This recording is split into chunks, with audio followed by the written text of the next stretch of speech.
सभी का स्वागत है। My dear viewers and my student, आज इस क्लास में हम लोग पढ़ेंगे एन एंड जैन टेलर के द्वारा कंपोज की गई एक पोम लिली ऑफ वैली। ये लिली ऑफ वैली इसका कंपोजिशन किया है एन एंड जैन टेलर ने, जो दोनों सगी बहनें थीं। बड़ी ही सुंदर पोम है और आज इसकी व्याख्या मैं आप लोगों के लिए करूंगा। एन एंड जैन टेलर ने बच्चों के लिए ढेरों पोम लिखे हैं। उनमें से एक poetry twinkle twinkle little star आपने बचपन से ही गाई है और पढ़ी भी है। यह पोम भी इन्हीं दोनों बहनों के द्वारा लिखी गई थी। यह जो पोम है लिली ऑफ द वैली, यह फ्लावर लिली के ऊपर समर्पित है और इस लिली फ्लावर के माध्यम से पोएट ने हम बच्चों को एक नई सीख दी है। तो आज मैं इसी की व्याख्या आप लोगों के लिए करूंगा। यह पोएट्री 4 स्टेंजाज में है और हर एक स्टेंजा का शब्दशः वर्ड बाय वर्ड मैं आप लोगों के लिए व्याख्या करूंगा। इसकी व्याख्या शुरू करूं इसके पहले अन्य दिनों की तरह आज फिर मैं आपसे रिक्वेस्ट करूंगा, जिन लोगों ने अब तक मेरे इस चैनल को सब्सक्राइब नहीं किया है या जो अभी हमारे इस चैनल पर नए हैं, अभी का भी मेरे इस चैनल को सब्सक्राइब कर लें। वीडियो अगर अच्छा लगे तो लाइक करें और सब्सक्राइब करने के समय इस बेल आइकन को हिट करने के लिए बिल्कुल ना भूलें, ताकि जब कभी भी मैं यहाँ से कुछ अपडेट करूँ, खास करके आपके स्टडी मटेरियल्स के बारे में, तो उसकी जानकारी उसी वक्त आप तक पहुंच जाए। ठीक है, तो चलिए आज इस पोम को देखते हैं, लिली ऑफ द वैली। तो लिली तो फ्लावर होता है, ये बड़ा ही सुंदर सा फ्लावर, यही है लिली। और वैली मतलब क्या होता है? वैली मतलब होता है घाटी, पहाड़ों, 2 पहाड़ों के बीच की जगह।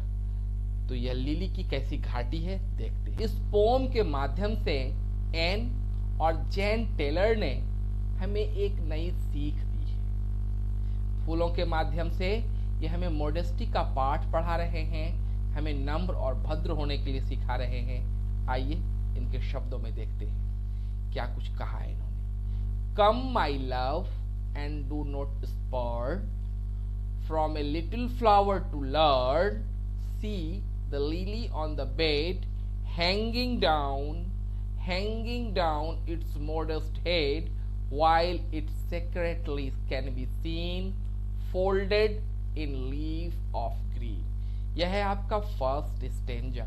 यह पोएट्री 4 स्टेंजा में कंपोज की गई है। क्या कह रहे हैं? Come my love.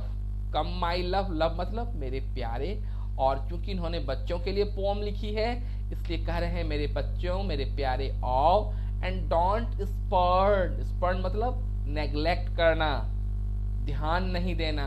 ध्यान मतलब डोंट स्पर्न मतलब ध्यान दो, नेग्लेक्ट मत करो। किसको? From a little flower to learn the lesson that a little flower, this little flower lily जो हमें दे सकती है, उस पर ध्यान दो। क्या लेसन वह दे रही है हमें? सी the lily on the bed, lily को कहाँ देखो? बेड पर। बेड मतलब यहाँ बिछावन नहीं है, फूलों की क्यारियों को भी बेड बोलते हैं। तो क्या कहा जा रहा है कि लिली को उसकी क्यारियों में देखो।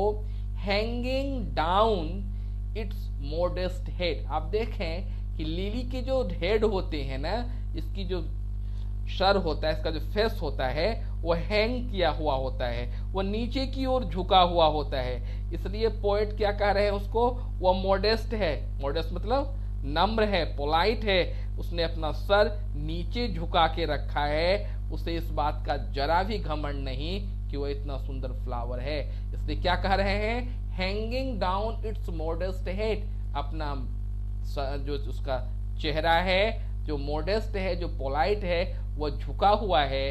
वाइल इज सेक्रेटली, छुपा हुआ है। कहाँ पर? छुपकर वह छुपा हुआ दिखाई पड़ रहा है। कहाँ?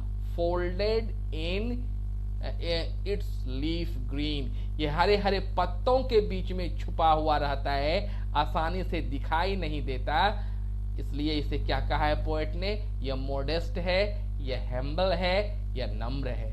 ठीक है, यह रही आपकी first stanza. Next stanza. Yet we love the lily well, for its sweet and pleasant smell, and would rather call it ours than full many gay flowers. Pretty lilies seem to be emblem of humility. यह है आपका second stanza. 4 stanza में यह pome है। Second stanza में क्या कह रहे हैं? Yet we love the lily well, हम लिली को बड़ा ही प्यार करते हैं। क्यों करते हैं भाई? तो नेक्स्ट लाइन में ये बता रहे हैं, For its sweet and pleasant smell, इसकी जो सुगंध है वो काफी ही सुखदाई, प्लीजेंट मतलब सुखदाई, और स्वीट मीठी और सुखदाई स्मेल है इसकी। And would rather call it hours, और यही कारण है कि इसकी जो अच्छाइयां हैं, इसका जो स्मेल है, इसकी जो स्वीटनेस है, इसे हम अपना कह के बुलाते हैं, है ना। Then full many gayer flowers pretty lilies seem to be emblem of humanity, बहुत सारे फ्लावर हैं, गेयर मतलब खुशी देने वाले फ्लावर, लेकिन यह जो लिली है इट इज प्रिटी, प्रिटी मतलब सुंदर, सुंदर लिली मालूम पड़ती है, seems to be the emblem of humility. Emblem मतलब सिंबल, प्रतीक। ये किस चीज का प्रतीक है? ह्यूमिलिटी की। क्यों? क्योंकि इतनी अच्छाई होने के बावजूद भी यह अपना सीना तान कर नहीं बल्कि सर झुकाकर चल रही है, दूसरे को रिस्पेक्ट दे रही है, इसमें पोलाइटनेस है।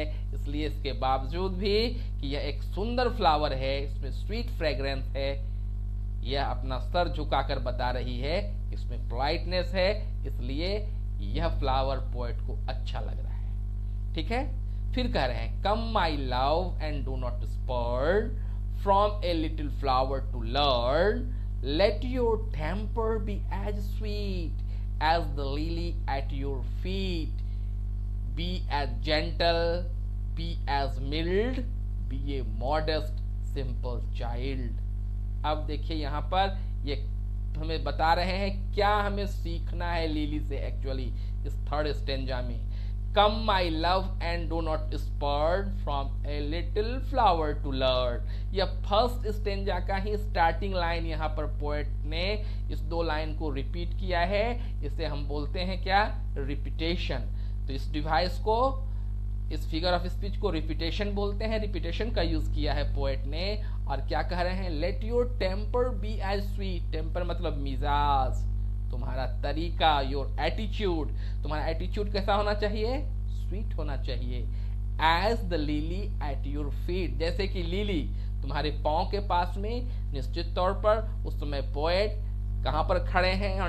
Near the bed of lily, इसलिए कह रहे हैं तुम्हारे पास, तुम्हारे पांव के सामने जो यह लिली है ना, उसी के तरह तुम अपना टेम्पर, अपना मिजाज, अपना स्वभाव को रखो।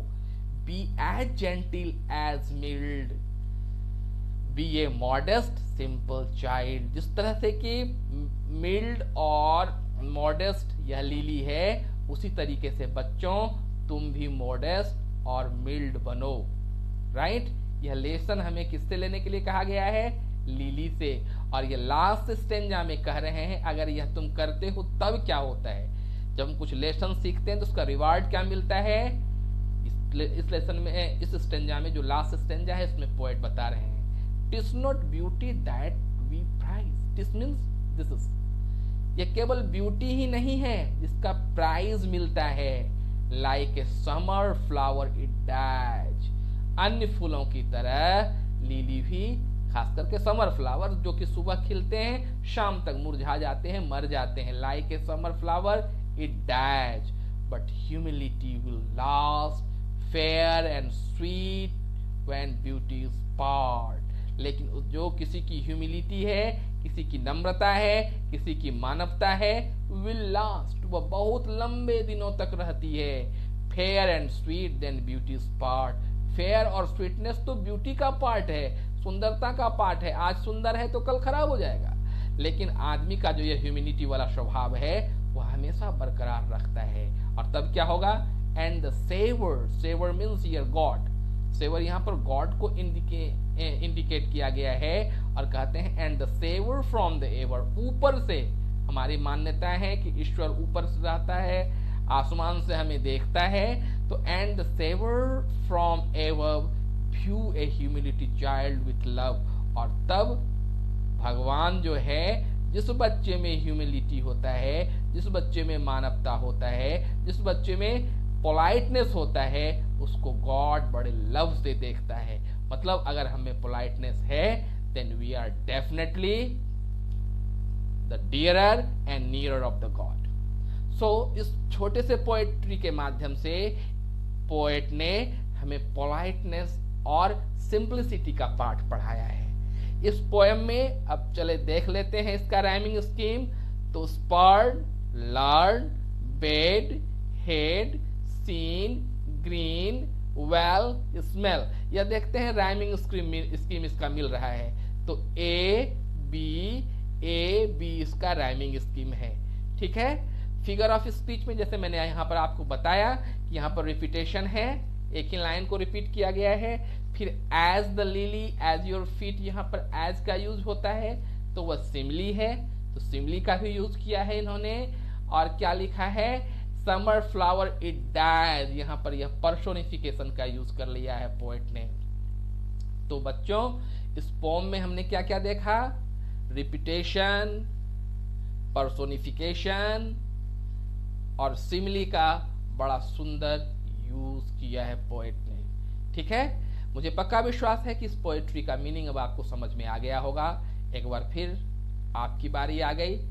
अगर ये वीडियो आपको अच्छा लगा होगा तो इसे लाइक करेंगे, शेयर भी करेंगे और कमेंट बॉक्स में जाकर कमेंट जरूर लिखेंगे। साथ ही साथ यदि आपने अब तक मेरे इस चैनल को सब्सक्राइब नहीं किया है तो कर दीजिए ना भी सब्सक्राइब और इस बेल आइकन को हिट भी कर दीजिए। ठीक है। वीडियो देखने के लिए धन्यवाद। मिलते हैं अगली बार एक नए एक्सप्लेनेशन, एक नई जानकारी के साथ। तब तक के लिए धन्यवाद।